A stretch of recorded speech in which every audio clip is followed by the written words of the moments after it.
Bon, sur YouTube, les gros youtubeurs, apparemment, ils aiment pas les youtubeurs qui critiquent. Depuis que j'ai sorti mes vidéos sur Noah et sur le plagiat, les gars, on n'arrête pas de me dire de changer de créneau, de pas rester sur la critique, parce que, bah, c'est mal vu, j'allais jamais faire de feat, qu'on allait m'éviter, on allait me voir comme une source à problème et tout, et je me suis dit, mais attends, pourquoi on va me voir comme une source à problème si je fais que dénoncer, bah, des vrais trucs? Parce qu'au final, mes vidéos, si vous regardez mes vidéos, je ne fais que dire des faits. T'as vu, c'est pas comme si je disais n'importe quoi, tu vois, genre mes vidéos, je dis pas n'importe quoi. Mais je me suis dit, ah, mais attends. En vrai, c'est vrai que quand il pense, il n'y a aucun youtubeur critique qui a déjà fait des feats, bah, par exemple avec les plus gros youtubeurs, ou vraiment ce truc-là de debunk et de dénoncer lui ou lui, genre les youtubeurs ils évitent ça. Pourquoi les gros youtubeurs évitent ça? Parce que bah, ces youtubeurs-là en général, tu les vois tout le temps partout, que ce soit sur les réseaux ou en tendance YouTube, et c'est surtout que bah, tout va bien dans leur vie. Donc se mélanger à des gens qui critiquent, qui dénoncent et tout, bah, pour eux, c'est pas des créateurs de contenu, c'est des créateurs de drama. Et ce qui est dommage, parce qu'il faut vraiment revoir la définition de drama, parce qu'à partir du moment où tu ne fais que dire des faits, des trucs qui sont réels, tu crées un drama. Au final, tu vois, je captais pas. Donc là, moi, je me suis remis en question, je me suis dit, attends, pourquoi les youtubeurs critiquent, c'est mal vu? Et pour ça, bah, je pense aux gros youtubeurs critiques qui ont le plus d'abonnés en France, en tout cas qui me reviennent en tête personnellement. Moi déjà je pense au Roi des Rats, lui qui a le plus d'abos je crois dans ce domaine, il a 1 million et quelques, et c'est mérité. Niveau critique, lui il est irréprochable. Et surtout bah, le Roi des Rats, lui quand il va faire une vidéo où il dénonce un youtubeur ou un tel, bah il y a toujours une moralité à la fin, il y a toujours, tu vois, c'est pas juste dénoncer pour détruire. Contrairement à d'autres youtubeurs critiques qui me reviennent en tête quand je pense à ça, je pense par exemple à Théo Malini. Si jamais t'as vu la vidéo il y a 3 jours, laisse les lecteurs tourner parce que le référencement là, il s'est pris. Je vois pas, j'ai le seum un peu de faire cette vidéo parce que Théo Malini c'est un mec que j'ai consommé de ouf l'année dernière quand il faisait des vidéos où il parlait des youtubeurs qui ont fait de la prison ou ci et ça c'était intéressant. Là où j'ai vraiment décroché, j'ai lâché un désabonnement, c'est bah par rapport à Alan Food Challenge. À plus de 6 ans, on a un type qui sort une vidéo sur YouTube, il a l'air de peser 45 kilos maximum. Personne l'a évité Alan Food Challenge, je reviens pas dessus, on est d'accord. Bah le gars qui a dénoncé Alan Food Challenge c'est ce Théo Malini, il avait aussi dénoncé à l'ancienne Greg Guillotin, il a fait pas mal de youtubeurs comme ça. En tout cas je trouve que c'est lui qu'en termes de dénonciation bah qui perce le plus. Regardez, rappelez-vous l'engouement que ça avait fait avec Greg Guillotin. Et samedi, un youtubeur qui s'appelle Tsukiyo Power a fait des vidéos montrant quelques preuves concernant le fait que Greg avait pris un comédien. Aujourd'hui Greg Guillotin il est au top, mais à l'ancienne... il était pas bien Greg Guillotin, il s'était fait dénoncer, rien n'allait pour lui, il a eu grave des galères à cause de ça, mais...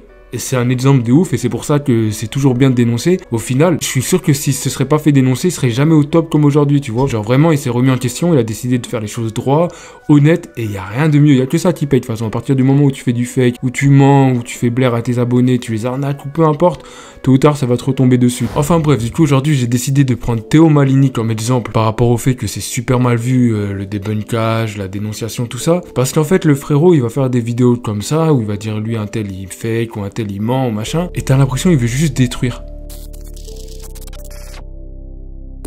Et genre t'as l'impression qu'il veut juste détruire une carrière. Genre on dirait il a la haine, on dirait limite c'est un combat perso les gars. Par rapport à Alan Food Challenge, à aucun moment le frérot il a fait de la prévention. À aucun moment il a dit qu'il fallait arrêter de l'harceler, que non. Le frérot, dès qu'il a sorti sa vidéo sur Alan Food Challenge, ça a buzzé, il y a eu toute la vague de haine sur Alan Food Challenge. Lui, bah il s'est dit bon, c'est le moment, donc il a relancé plus de preuves qui prouvaient vraiment qu'il fake. Je n'aime pas détruire des carrières. Or là, la carrière est maintenant irrécupérable, je pense. Alan, c'est quoi ça? Bon, allez, je vous attends sur le live. Il y a eu le moment où Alan Food Challenge il a décidé de faire son live, Théo Malini il a réagi, et au lieu de vas-y quand même calmer les gens ou machin truc, il sentait une tension dans ses lives et tout, il incitait aux gens d'aller RT ses tweets, ou de tweeter comme lui des trucs malveillants, des trucs encore pour abattre. Donc les amis, on va faire un tweet maintenant, ok? Les amis, allez sur mon Twitter, je vous mets le lien de mon tweet, allez lui donner de la force. Allez lui donner de la force à mon tweet quand même, allez donner de la force à mon tweet. Parce que là, il faut régler cette histoire. T'ignores une chaîne, ça lui fait baisser des vues. Donc le poteau il va prendre le seum. Mais si tu l'harcèles, le poteau il va pas prendre le seum. Hein. Le poteau il va juste faire un truc qui s'appelle la dépression. Ça veut dire que vas-y il va prendre des messages de haine tous les jours. T'imagines, t'es un humain. Imaginez, mettez-vous 2 secondes dans la peau d'Alan Food Challenge. Waouh. Et franchement là où j'ai envie de dire à Théo Malini qu'il a eu trop de chance, c'est imaginer. Parce qu'il connaît pas personnellement Alan Food Challenge ni rien. En plus tu sens qu'il est gentil. Et imaginez Alan Food Challenge il aurait mis fin à ses jours. Théo Malini, t'as fait aucune prévention, t'es coupable frérot. Je suis désolé mais faut toujours faire de la prévention, surtout quand t'as vu l'ampleur. T'aurais été coupable hein. Franchement c'est pas rare aux États-Unis qu'à cause de l'harcèlement sur internet ou un youtubeur qui met fin à ses jours, c'est pas rare hein. I know this world's gonna forget me, I know y'all are all gonna move on. And everything's gonna be good, you know. There'll be technology and games and movies I'll never see. I'll never see Attack on Titan. Ah. Dites-vous qu'à ce moment-là, Foot Challenge, il était dans une période où en mode il avait plus sa femme, il voyait plus trop sa fille, je crois et tout. Même sa fille, on lui parlait de lui à l'école et tout. T'imagines? Mon ex a reçu pas mal de messages, et notamment aussi par rapport à ma fille. Et ça, les gars, c'est très chaud.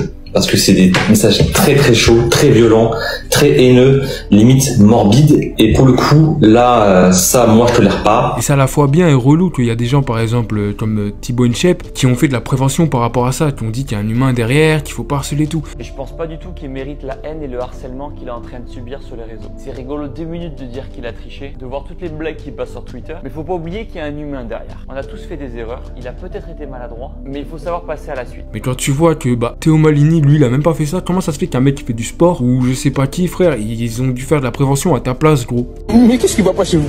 En plus, ça me bute parce que lui, dans ses vidéos, il va dire qu'il est pas là pour détruire, ou je sais pas quoi. Faut pas me faire passer pour un méchant. Je suis pas là pour détruire sa carrière à Greg Guillotin. Parce qu'il faut pas oublier quelque chose. J'étais probablement plus rapide que vous pour aller liker ses vidéos et pour m'abonner à sa chaîne.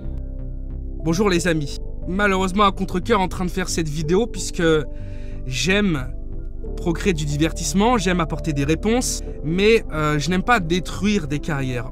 Or là, la carrière est maintenant irrécupérable, je pense. Je sais qu'il y a des gens qui vont se dire ouais, ça sert à rien de dire de pas harceler, les gens vont le faire quand même. Si t'expliques vraiment, parce qu'en fait pour moi, Théo, à partir du moment où tu prends le temps de montrer qu'il fait du fake et tout, pourquoi tu prendrais pas du temps d'expliquer pourquoi le harcèlement c'est pas bien, pourquoi ça peut nuire une vie, pourquoi? Parce que derrière il y a un humain, derrière cet humain il va prendre de la haine tous les jours, nous on n'est pas dans sa vie, il va se sentir mal dans sa peau, il va perdre confiance en lui, il va avoir du mal à manger, une boule au ventre. On a tous eu des périodes où vas-y c'était dur pour nous, mais on n'a jamais été à la place de ces youtubeurs, genre ressentir une haine comme ça, une vague de haine tous les jours. T'es obligé d'arrêter les réseaux, même dans le quotidien, on sait pas, il y a des petits idiots dans la rue qui peuvent les attraper. Ça m'étonnerait pas qu'il y ait un petit idiot qui a attrapé Matt Podcast, qui avait fait du plagiat à l'ancienne, qui l'a débordé. Mais pourtant les gars, moi j'ai envie de vous dire aux gens comme Matt Podcast ou même Alan Foot Challenge, c'est pas mort pour vous les refs, hein. Regardez Greg Guillotin, lui c'était la D pour lui, il a remonté la pente. Faites juste des vidéos honnêtes, soyez trucs, et avec le temps les gens ils vont vraiment vous apprécier parce que dans le fond on sent que vous êtes pas méchant, vous avez fait des erreurs et ça arrive, hein. C'est pour ça que dans ma chaîne je vais jamais dénoncer un gars qui a fait des erreurs à l'ancienne, qui a fait du fake il y a 8 mois ou il y a un an. Non, nous on reste sur ce qui se passe en ce moment, c'est le présent qui compte. Le passé, à partir du moment où t'as pas commis des crimes abominables, si t'as changé, c'est lourd, c'est même mieux. Ça montre une évolution et il n'y a rien de mieux. Mais enfin bref, Théo Malini, c'est juste un exemple, mais il y a beaucoup de youtubeurs qui font de la critique en France. En fait, il n'y a jamais de message moralisateur derrière, c'est juste, on dirait, ils sont là pour abattre. Et moi, c'est l'erreur que j'ai fait avec mes vidéos sur Noah. Dès que je suis arrivé sur YouTube, j'avais pas d'abonnés, vraiment 60 abonnés, pas plus. Mais c'était mes potes. Dites-vous que je suis arrivé trop en mode attaque sur Noah et tout. Et si vous regardez mes vidéos sur Noah et ma dernière vidéo sur le plagiat, vous sentez qu'il y a déjà une différence en termes de ce que je vais envoyer, la moralité. J'ai à peine pop il y a 1 mois et demi, je me rends compte déjà que j'ai même pas d'influence, mais que le minimum d'influence que j'ai est trop important. Alors vous qui êtes là depuis des années, je parle de toi, Théo Malini qui est là depuis des années, comment ça se fait que tu peux négliger ça?